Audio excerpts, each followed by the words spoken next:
has power because we believe it does.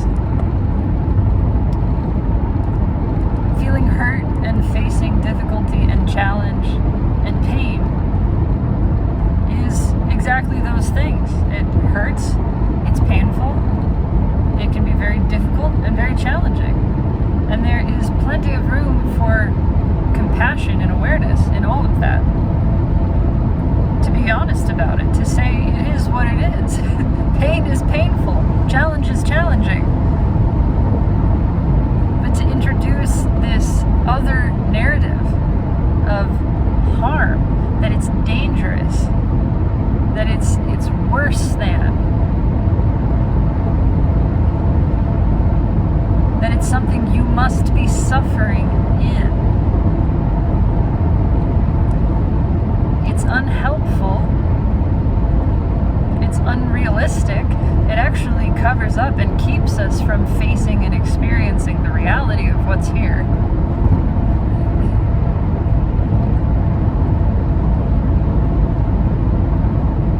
And it is that narrative which adds this layer of tension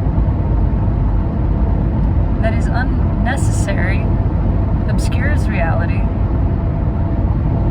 and keeps us feeling disconnected and disempowered, because now we have made a monster of what is. We have imbued the reality of an experience that is painful or challenging with this otherworldly quality. We've made it into an entity. We've wreathed it in this other narrative that imbues it with a sense of power. It is a delusion, but we have given it the illusion of power over you. Now you're not on equal footing with this thing, just experiencing it, inviting it into your home. Here it is. This is happening. And yes, it is what it is. Instead of that, you feel like you're going to war. Like this monster is chasing you, like it's trying to devour you. Like it's you against the darkness of this thing, this evil thing that is unfairly targeting you, trying to destroy you, to bring misery upon you. Why? What did you do to deserve it? And then we weave all these other stories of what we did or didn't do to deserve this. Then we have the narrative of deserving. This is unfair, it's unjust, I don't deserve this, I'm a good person. I do good things. Here's the list of good things that I have done recently or in the entire course of my life. These are the reasons this should not be happening to me. This terrible, unfair, miserable thing. This harmful thing. All of this is because we think it's harmful. And harm, the story of harm, is perceived as power over us, the power to damage us, the power to inflict misery upon us, the power to force us to suffer. Or we go the other way. I deserve this. This is proof of my unworthiness, of my miserable, broken, sinful state. This is exactly what I deserve. I should be suffering. And of course, that route too is a different mechanism of control. I'm not judging any of this. I've been on both sides of this. That route too is a mechanism of control, of trying to get out of the perceived unfairness of suffering. If I just agree with you, will you go away? If I repent, is that what you want? Isn't that what you want? You want to shame me, right? Okay, I'm shamed. I'm shameful. I'm terrible. I'm sorry.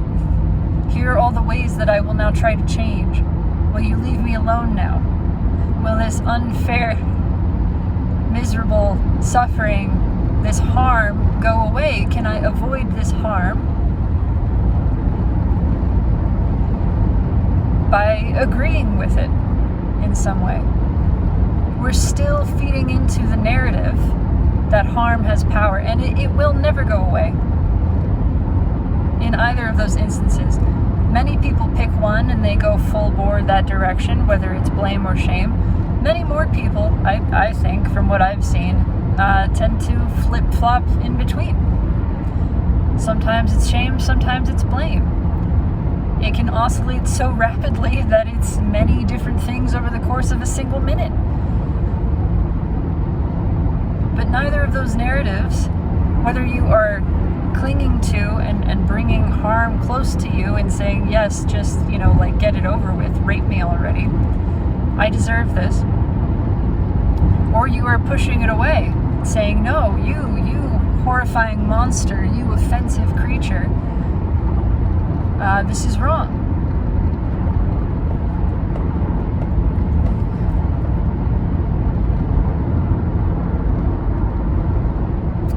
Both reactions, and again, I'm not judging them, I have experienced this, but both reactions are unconsciously empowering this story. We are creating the monster that we feel is attacking us, is violating us.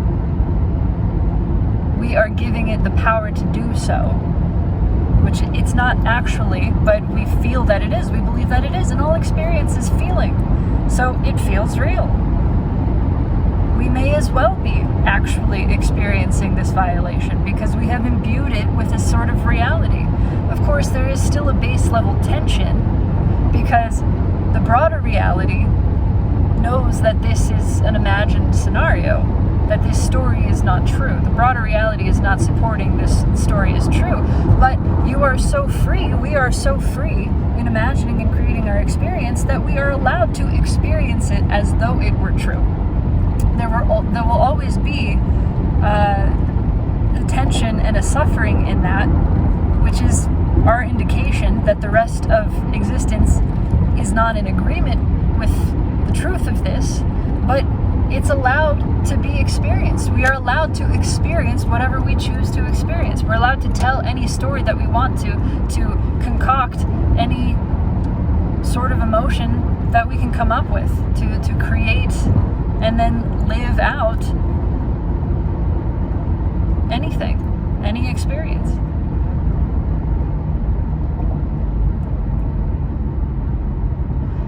So then the suffering becomes twofold in this. And one is that, it is the sort of baseline pain of an imagined experience of damage. What if I could be harmed? Not hurt, harmed. What if this pain that I felt meant something more than just the experience of pain? What if it meant that I was being diminished, damaged, destroyed? What if it meant that I was being wounded in a way that permanently took something from me? That made me less, that made me smaller, less able to be. What if? Now that's a tantalizing story. That's a fascinating thing. Consciousness, we have wanted to experience this. That's a curious place to go. Something that is so impossible, so almost difficult to even imagine. But we've imagined it, and we've experienced it. But we got lost. We got lost in the sauce of this experience because it's so intense. We forgot that we were making it up. We forgot that the reality of sensation, it is the reality of sensation. Everything is what it is. Pain is painful, but that doesn't mean anything. Challenge is challenging, but that doesn't mean anything. It's not dangerous. It's not harming you. It's not harmful. It's not therefore wrong or evil or it shouldn't happen. That is the direction of all of this moves when we believe in the narrative of harm, when we believe that pain is damaging or hardship is miserable. You must be miserable in this. You must be suffering. And when we tell that narrative, we end up resisting the experience and therefore perpetuating it. Because everything wants to come through us. We're the space through which all experience moves. When pain is the experience and pain happens, it wants to move through us. It doesn't want to just be the same thing forever. It doesn't. It would like to move through and be refreshed, to be absorbed and then born again. We are that in which everything is born again and again. And it wants that. Of course, we're not separate from. This is all like a part of self and the experience, but that's beside the point. But when we tell these stories about pain and about challenge, we stop facing reality. We get so absorbed in the story that we are no longer facing reality. We're no longer in and allowing the experience to be what it is, because we're telling the stories about it. We are trying to force the experience to be the story, to be something that it fundamentally is not. And then it can't move through. And it gets stuck, and then the story builds and builds and builds, and now we've got this like pileup of pain that has been trying to move through to just be what it is, and it wouldn't have lasted terribly long, except we've built it up. We've blocked that pain from moving, so now we've got a backlog of it. We've just added and added, stacked on this pile. It's like it's all stuck behind this dam. The dam is the story of harm. The dam is the story of damage. Put that on a t-shirt. That's pithy. You can copyright that. The dam is the story of damage, and it's blocking the pain from moving through. It's keeping us from facing the reality and just feeling what's here. And the more we tell that story, the bigger the pain blockage gets, the scarier it feels, because now it's, oh my God, there's so much pain here. This really fucking hurts. What started as just ow is, I don't know if I can face this now. This is like tidal waves of pain. So it gets harder. It gets harder and harder. And that is real. Once again, what is challenging is challenging. What is painful is painful. What is very painful is very painful. We can speak those words and not tell a story about that and be present in compassion with the reality of this. This is hard. This is difficult. This does hurt. But you do not have to suffer in it. It does not mean anything else. You are not damaged by it. Even if it feels that way, it's okay.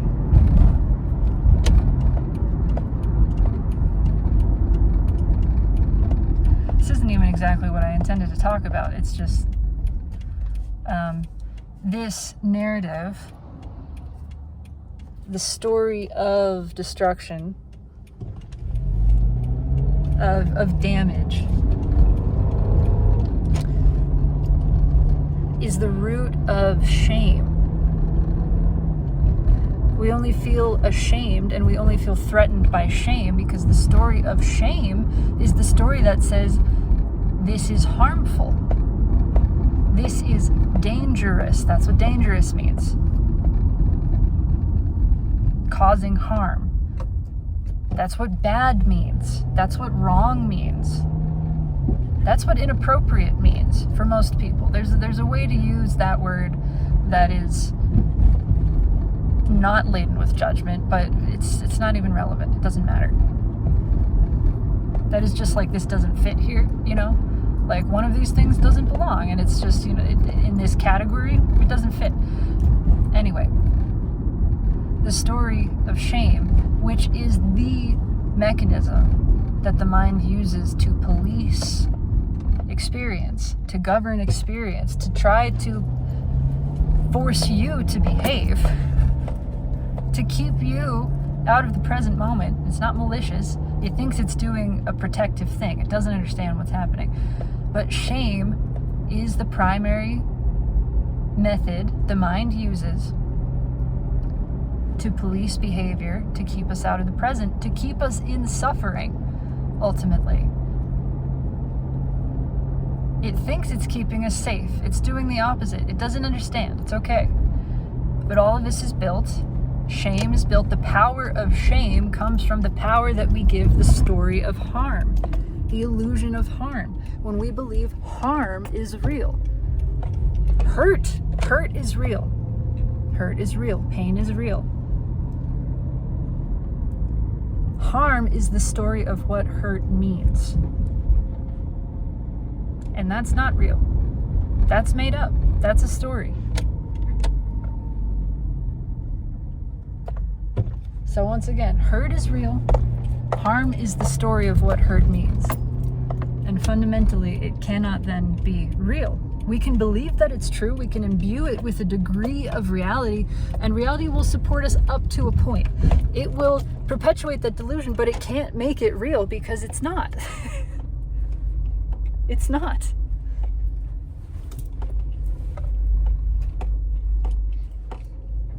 And then we get so bound up in our identity, the identity that is the part that believes that harm is real, the identity that is based on harm, the harm that has been done to me, the harm that has happened to others, the harm that is happening to the earth, the harm that is happening to society, the harm that is happening to people like me. That whole personality now, even though it's suffering and it wants to stop suffering, can't. Because that's the destruction of itself. And then it gets mad when reality demonstrates the truth. It gets mad when reality shows you, actually, there's nothing to be upset about. Everything's fine. Actually, what you want deep in your heart to be true, that everything is okay, that you're okay, that the world is okay, that none of this is as serious as you thought it was, that nobody is damaged, that everything is really all right. What you would like to be true, you won't allow to be true, because that means the destruction of the worldview upon which this identity is based. That means the loss of this identity. And the mind is going to fight tooth and nail for that. And it's exhausting. And it's painful. And it creates a tremendous deal of suffering to have this personality that is at odds with what you desire in your heart, the truth. It wants the truth. It wants to stop suffering. It wants to stop perpetuating the story of harm. And yet, it's terrified to. And so it's like begging you for the release. And then you present it, the release, and it gets mad. And it seizes and seethes. And I have struggled with this. And I know people who are struggling with this. And it is very hard. And I just want to acknowledge that. If I had more time to talk, I don't know what else I'd say. Honestly, I gotta get inside. But I have allowed myself to be talked out of this truth so many times. And it'll probably happen at least a few times more. I see that I am growing roots. I am rooting more deeply in what I'm aware of. I am less easily and less frequently allowing the mind to talk me out of just being here.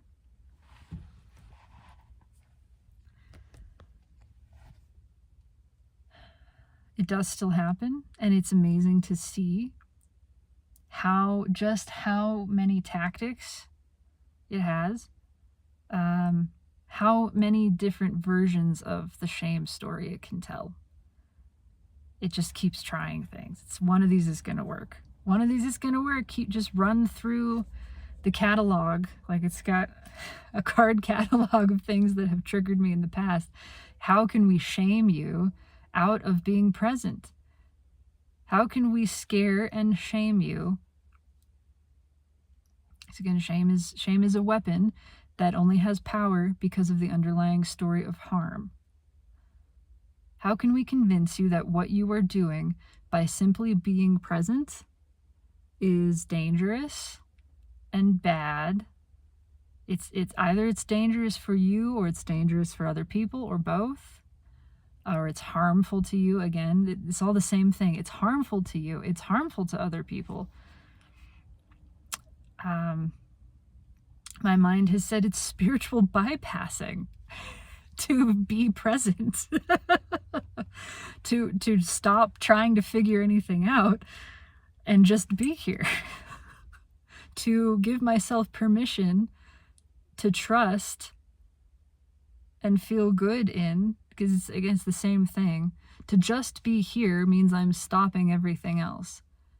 So I'm giving up resistance. I'm giving up suffering. I'm giving up trying to know. I'm giving up trying to perform, to understand. I'm giving up trying to understand. I'm just here with what's here, letting everything come.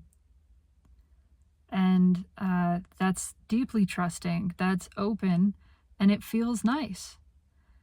And sometimes the mind sees that and says, oh, that's irresponsible of you. Other people are suffering.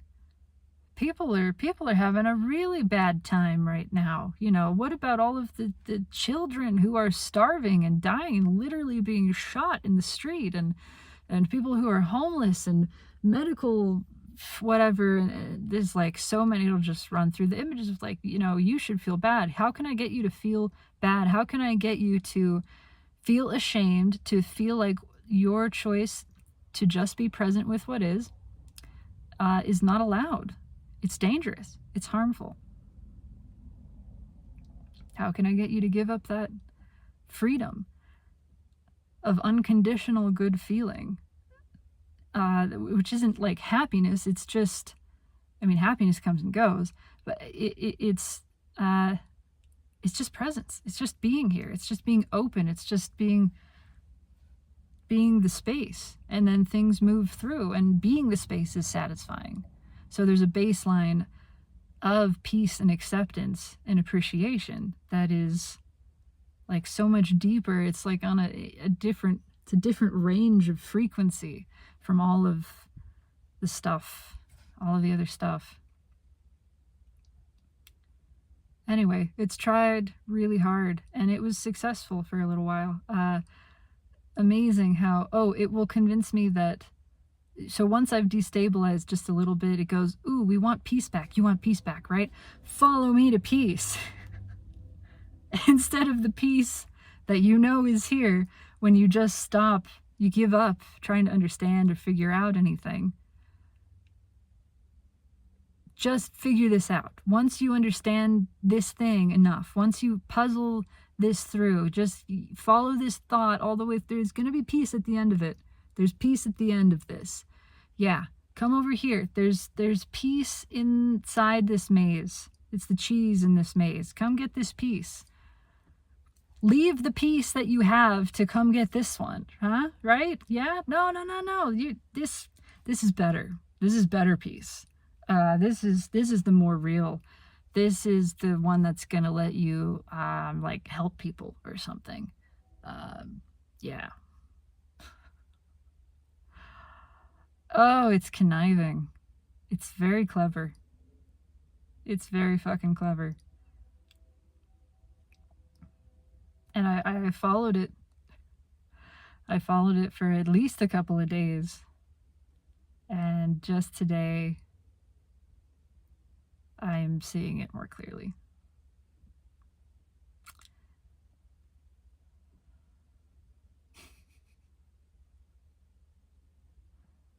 Come suffer a little more to earn your permission. You don't have permission to stop suffering. Give up your peace to find peace. Oh, it's laughable when you actually see it. Give up feeling secure and okay, like fundamentally okay, unconditionally, for the conditional version. Come try to change the conditions. You're not allowed. This one's not good enough. You know, your unconditional security and well-being, that's not enough. That's not allowed. That's the false one. That's the dangerous one. You're the one in denial. You're the problem. Ooh, it likes that one. I respond to that one. You're the problem. Anyway, maybe you've heard some of these things in your own mind or in the external world, because another amazing thing I find is that when these thoughts come through and they trouble me a bit, other people express them to me. I have the chance to face them externally It's like, oh, this is the thing I was afraid of. Here it is. This voice is speaking to me now through like another person. And that's happened a number of times. It's pretty interesting to see. But what a wonderful opportunity too, to be able to witness it. It actually makes it easier to witness it. If you're just present enough to recognize this is the same voice that was in my head speaking through this person. Like, this isn't this person. This is just this voice talking. And I can go, okay, I see what's going on here.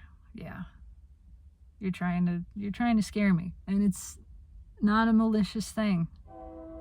It is just a pattern. It's just energy that has bound up and has itself been imbued with a story of power. We have imbued the mind, we have imbued ego with the story of being harmful, the power of harm, which is not something that it or anything actually has. And we can choose to see that, to let that story go. Is that a story that feels good? Is that a story we want to keep telling? No? If yes, feel free. Go for it. If not, we can put that down now. We have the power and the permission actually to do that. Nobody needs to tell us. Nobody needs to allow that. We can make that choice for ourselves. So, that's it. Anyway, I love you. Take it easy.